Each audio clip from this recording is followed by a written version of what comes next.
کابل میں Hamid Karzai international airport کے علاقے میں پہنچا تو ایک بھگدڑ مچی ہوئی تھی۔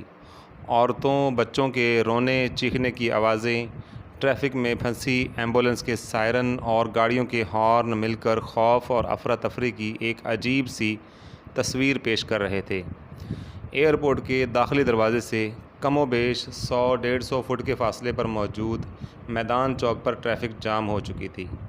ہر چہرے پر سنجیدگی اور خوف کے گہرے بادل چھائے ہوئے تھے اور سب کی آنکھیں پریشانی اور غیر یقینی میں ڈوبی ہوئی تھیں۔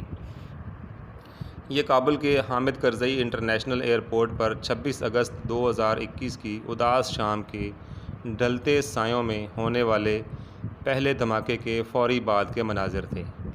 میرے سامنے ایک برقع پوش عورت ایک ننھے سے بچے کو سینے سے لگائے اور 2 بچوں کو ساتھ لیے تیزی سے ایئرپورٹ کے اس علاقے سے نکل کر جان بچانے کی کوشش کر رہی تھی۔ ایک آدمی اپنی اہلیہ کے ہمراہ نومولود کو سینے سے لگائے پریشانی سے تیز تیز قدم اٹھا رہا تھا۔ 4 نوجوان لڑکیاں ایئرپورٹ کی طرف اداس آنکھوں سے بار بار دیکھ رہی تھیں، مگر بوجھل قدموں کے ساتھ مخالف سمت میں چلنے پر مجبور بھی تھیں۔ یہ وہاں موجود ان ہزاروں لوگوں میں سے چند تھے جو اس بھگدڑ میں میری محدود بصارت اور یادداشت میں محفوظ ہو سکے۔ یہ وہ تمام لوگ تھے جو طالبان کے حکومت پر کنٹرول کے بعد کسی نہ کسی طرح افغانستان سے نکل جانا چاہتے تھے، لیکن ان کے مطابق اب ان کا اس ملک کیونکہ ان کے مطابق اب ان کا اس ملک میں کوئی مستقبل نہیں۔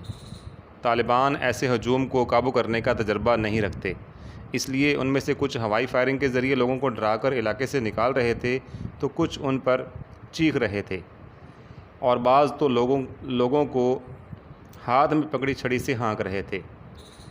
ویسے یہ یہاں کا معمول بن چکا ہے، مگر یہاں ہنگامی صورتحال تھی۔ طالبان کو پتہ تھا کہ یہاں پر پیدا ہو چکی صورتحال کے باعث کچھ اور بھی دھماکے ہو سکتے ہیں، اور ہوا بھی ایسا ہی۔ ایئرپورٹ کے علاقے میں گزشتہ کئی روز سے آنا ہو رہا تھا۔ ابھی 2 روز قبل ہی ایک طالبان کمانڈر نے مجھے یہ کہہ کر ایئرپورٹ آنے سے منع کیا تھا کہ یہاں داعش حملہ کر سکتی ہے۔ یہاں طالبان کی وجہ سے صحافیوں کے لیے عکس بندی کرنا بڑا مشکل ہے۔ ابھی طالبان حکومت کا باقاعدہ طور پر اعلان تو نہیں ہوا، لیکن عوام اور میڈیا نے طالبان کو اصل حکومت کے طور پر تسلیم کر لیا ہے۔ لہٰذا میڈیا والے ایئرپورٹ پر بھی سب سے پہلے طالبان کے انچارج کمانڈر، جسے مسؤول کہا جاتا ہے، کے پاس جا کر عکس بندی کی اجازت لیتے ہیں۔ چھپ چھپا کر بھی یہ رسک لے لیا جاتا ہے۔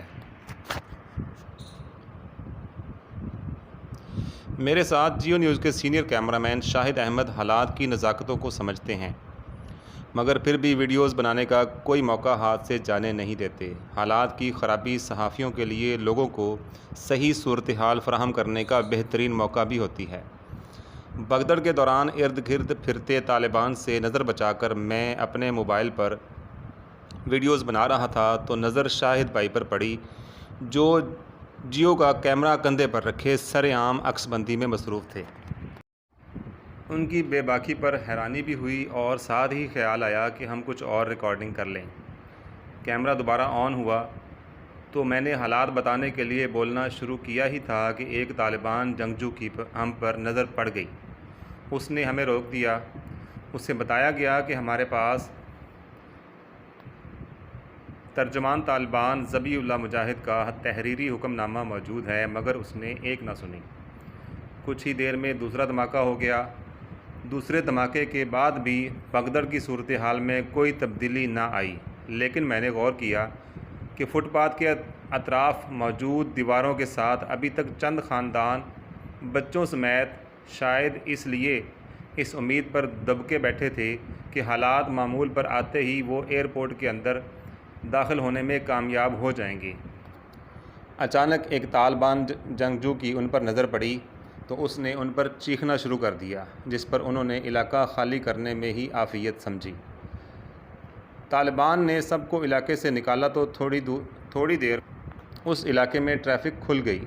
گاڑیوں کو علاقے میں آنے سے روک دیا گیا۔ ہم ایئرپورٹ سے تھوڑی دور آ گئے۔ دفتر میں خبریں ارسال کیں اور کھانا وغیرہ کھایا۔ شاہد بھائی جو صبح سے کام کر رہے تھے سونے چلے گئے، لیکن میری نیند اڑ چکی تھی۔ ہم جس جگہ ٹھہرے ہوئے ہیں یہ ایئرپورٹ سے کم و بیش 5.5 کلومیٹر کے فاصلے پر ہے۔ ضروری سامان ہوٹل کی ریسیپشن پر رکھا اور پھر باہر آ گیا تو وہاں ایک ترک صحافی دوست بھی مل گیا۔ ہم باتیں کر ہی رہے تھے کہ ایک اور زوردار دھماکے کی آواز سے سارا علاقہ گونج گیا۔ ہم قریبی ہسپتال جانے لگے تو سڑک پر تعینات طالب کو بطور پاکستانی صحافی اپنا تعارف کروایا تو وہ بڑی بدتمیزی سے بولا، تم پاکستانی ہمارے دشمن ہو، یہاں سے نکل جاؤ۔ طالبان میں ایسے لوگ بھی موجود ہیں جو پاکستانیوں کو عزت کی نگاہ سے دیکھتے ہیں، اور ایسے بھی جو مختلف وجوہات کی بنا پر ہمیں ذرہ برابر اچھا نہیں سمجھتے۔ طالبان جنگجو کا رویہ دیکھ کر ترک صحافی دوست نے مجھے وہاں سے نکلنے کا اشارہ کیا اور پھر ہم خاموشی سے واپس آ گئے، اور کر بھی کیا کر سکتے تھے۔ رات 2:30 بجے کا وقت ہو چکا تھا۔ ہوٹل واپسی کے راستے پر فٹ پاتھ پر جگہ جگہ عورتیں، بچے اور مرد سو رہے تھے، اور میں سوچ رہا تھا کہ ابھی صرف 12 روز پہلے تک کابل میں اشرف غنی کی حکومت ہمہ وقت طالبان کے حملوں سے محفوظ رہنے کے لیے کوشاں ہوا کرتی تھی، مگر اب حالات نے ایسی کروٹ بدلی ہے کہ کابل پر حملہ کرنے والے طالبان اب افغانستان میں امن کے داعی بن چکے ہیں۔ طالبان کے کنٹرول کے بعد اگرچہ امید ہے کہ امن آئے گا، لیکن داعش کے ایئرپورٹ پر کیے گئے ان حملوں میں 90 کے قریب ہلاکتوں اور 20 افراد کے زخمی ہونے نے یہ ثابت کر دیا ہے کہ ابھی امن بہت دور ہے۔ ابھی داعش خراسان اور اس کے مئی سے